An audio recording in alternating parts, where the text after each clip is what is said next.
Hi, my name is Mike Piatek-Jimenez from Radiant Photography. Today I'm out at Deerfield Nature Park, which is about 5 miles west of Mount Pleasant, Michigan. And last night we got about a half a foot of new snow, and since it's springtime it's not going to stick around for too long. So I decided to take the opportunity to come out here, grab some more winter photos before it warms up for the year. Now, one thing you have to make sure when you're coming out and taking winter photos is making sure you have the right gear and you're prepared for the elements. Tall snow boots, a must, at least, or snowshoes if you're going to be hiking in more than 8 inches of snow or so. You also want to make sure you're wearing gloves. Now, it's not too cold this time of year. Again, it's springtime, so it's warming up after the snowfall. And I have these ag gloves, which the benefit of these is they're not that warm, but they allow you to use touchscreen phones and such. So that makes it easier, and they're thin enough to make sure that I can have control of the camera and not have an issue with adjusting settings while I'm out here. Again, you want to have head protection if it's cold enough. Wear either a hooded jacket or some kind of hat just to keep warm, because if you're cold then you can't take steady photos. Now, I like Deerfield because it's relatively close to town, and it also has a lot of wildlife. You'll see lots of deer coming through here, obviously with the name Deerfield, and there's also a lot of birds and so forth. And it's with it being so close to town, it's very accessible. There's a good range of hiking trails, and all year round you have cross-country skiing, mountain biking, hiking, camping, and so forth. And in the Chippewa River you can do canoeing and kayaking as well. So it's a nice place to come and take photos for the day. So let's get to it.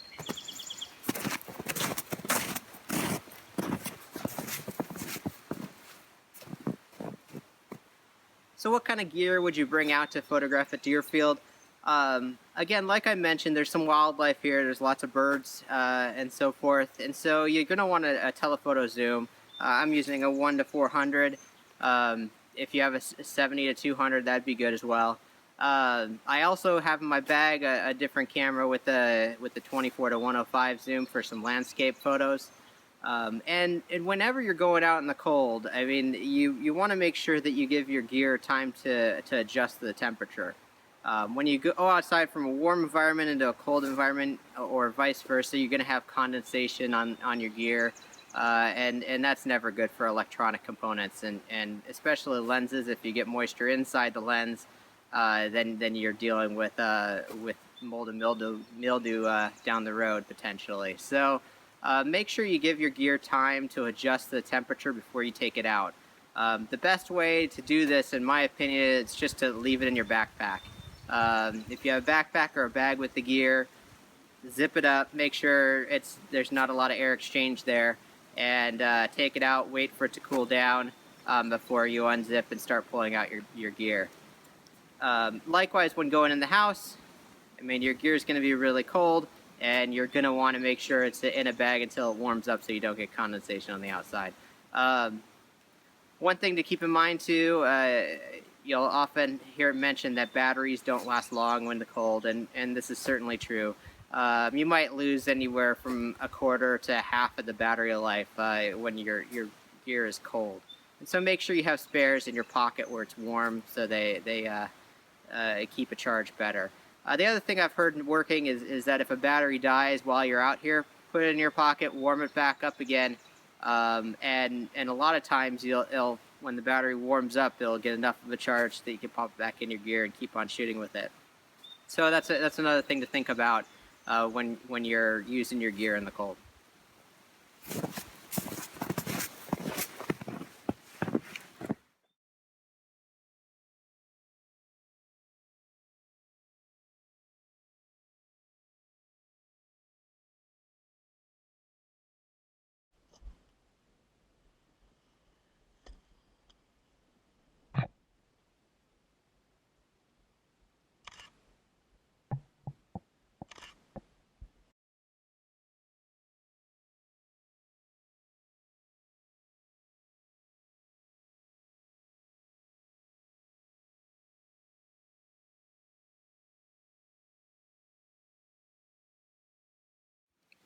One of the things I really like about Deerfield is that they have these really kind of classic suspension bridges. And there's a few of these throughout the park that go over the Chippewa River and connect the trails. This is the one that's on the west side of the park. Um, One thing I wanted to mention is I have my second camera out right now. Most people don't have a second camera, and if you're in this situation, you're wondering whether or not you should keep your wide-angle lens or your telephoto lens on the camera. Um, there's a few things that you should consider. I mean, one, you want to say, hey, what am I looking at photographing? If I'm looking at just taking landscape photos, then absolutely, by all means, keep your wide-angle lens on there for some nice landscapes. But on the contrary, I mean, if you're looking just for wildlife, keep your telephoto lens. But if you're not sure what you're going to run into, and you just want to be prepared for every situation, if in doubt, always have your telephoto lens on the camera. And the reason for this is that I once read somewhere that if you're taking a landscape photo, the landscape isn't going to go anywhere while you switch lenses. However, if you run across some wildlife and you want to take their photo, they won't always wait for the lens switch. So in this case, I mean, you want to have your telephoto lens at the ready to take photos of wildlife that you run into. And if you need to, switch to your wide-angle lens to grab that perfect landscape.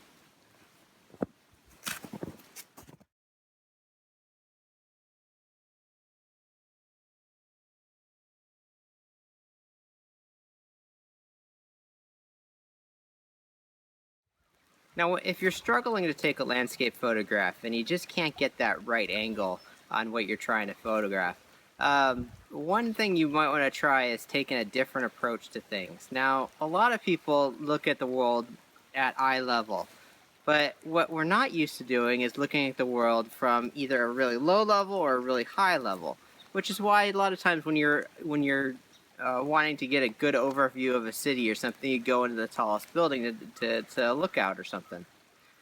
So translating that into taking a landscape photograph, really you want to try to get as low as possible or try to get as high as possible when you're taking your image. The benefit of taking an image when you're down low is that oftentimes it will introduce leading lines in the photograph from the ground angle. And so in this kind of situation where you have these bushes here with branches kind of leading into the photograph, that's always kind of a nice thing to incorporate because it kind of leads the viewer's eyes from the edges into the center of the photograph, and then they'll usually widen their view to look at the photograph overall, but then be led back in the center. It captures the viewer's attention more. So when you can, look for leading lines. Now, another thing to mention is that when you're photographing in snow, your camera meter is going to underexpose the photo. By default, cameras will try to average the amount of light in the photograph so that it's about 40% gray. Well, that's not good when it comes to photographing snow because most of the photo is white, and so you want to compensate for that by bumping up your exposure by maybe 2/3 of a stop. The other thing to do is if you're on a cloudy day like this, or even if it's sunny out, a lot of times the snow will appear blue because it'll be reflecting the light from the sky. And so in that kind of situation, you're going to want to adjust when you're processing your photo. Make sure you set that white balance to make the snow white again. The nice thing is that since you have this white surface, a lot of times you have the eyedropper tool to pick a color that will be white, and that's really convenient because you have a lot of that in the photo. The other thing you can do is if you don't do anything post-processing, you can set it to be set your camera white balance to be for a cloudy day. That sometimes will make the snow much more balanced in your photo. So that's about it from Deerfield Nature Park here. If you have any questions or have any comments, leave them in the comments section below, or send me an email, and hit like if you find this video useful. Thanks again. I'm Piatek-Jimenez for Radiant Photography.